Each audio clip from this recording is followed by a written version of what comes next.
me from the time I was 12 years old because my mother and my father, they divorced. So I lived with my dad. He was my superhero. He was my very best friend. Until the time I turned 18 years old, my father said, Carolyn, you know, go to college. And it's like, no, Dad, I want to move to Los Angeles to explore, to see what life has to bring to me. And of course, my father being a minister, his attitude was like, you're going to drop out of school and go to California? So I became an airline stewardess at that time. That was in 1976. Some of you weren't even born then. But were you born in 19? Oh, okay. I was a senior in high school then. So I moved to Los Angeles, and because coming from Colorado where it's cold all the time, I love Los Angeles because the sun was always so beautiful and the ocean. So one particular March, and there's 2 people in here with March birthdays. 2 people? Okay, my father's birthday was March 8th. And I'm getting chills. So my dad, okay, Dad, you have some friends. Oh, so Dad flew to California where I was. And I said, I'm taking Dad to Redondo Beach. But that particular day, it was kind of gloomy outdoors. But Dad and Dad coming from Colorado, it was 3 feet of snow. So going to California, it was like a heat wave for us. So Dad and I are walking along the sand. There was hardly no people out on the sand that day. But Dad and we walked along until we found a very comfortable spot to sit in the sand.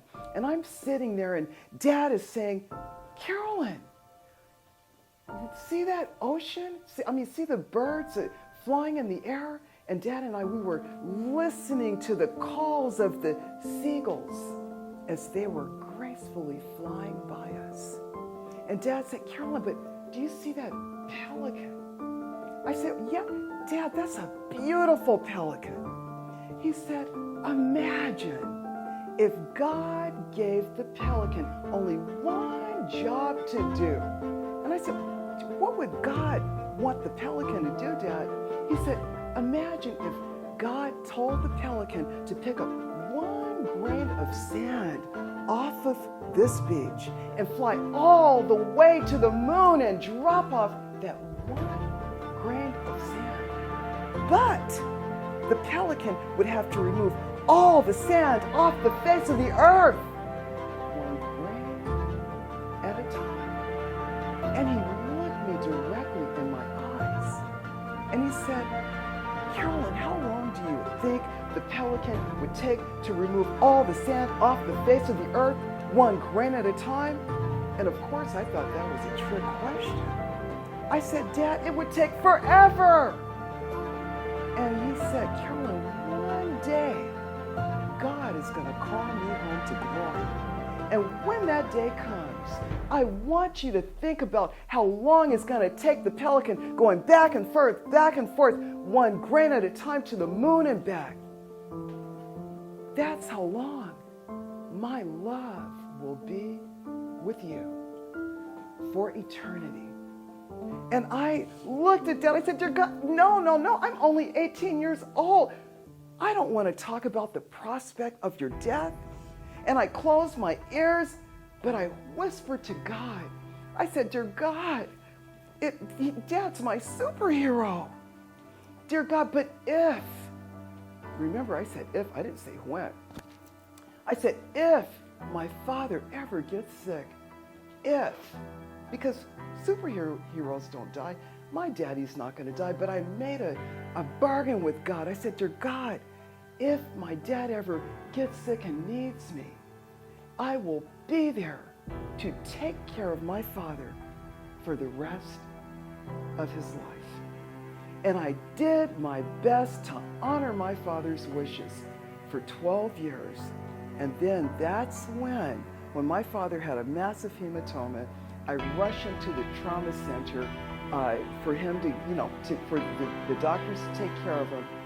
And I never saw him again because the relatives said that I had abused my father and they took my dad. And that was the end of it. So I became an advocate because what happened to me as my father's daughter and a caregiver, I said, that can never happen to another caregiver taking care of their loved one, not the way I loved my father. And here I am. I stand before you. I've been an advocate for now 17 years, and I will do this until God calls me home. And I share my story, and I'm sorry that everyone has tears in their eyes, but it's a true story. I'm an advocate. I will not stop, never stop, till the day I die. And that's my story with my dad. Thank you, David. And that's how you close the house. Done.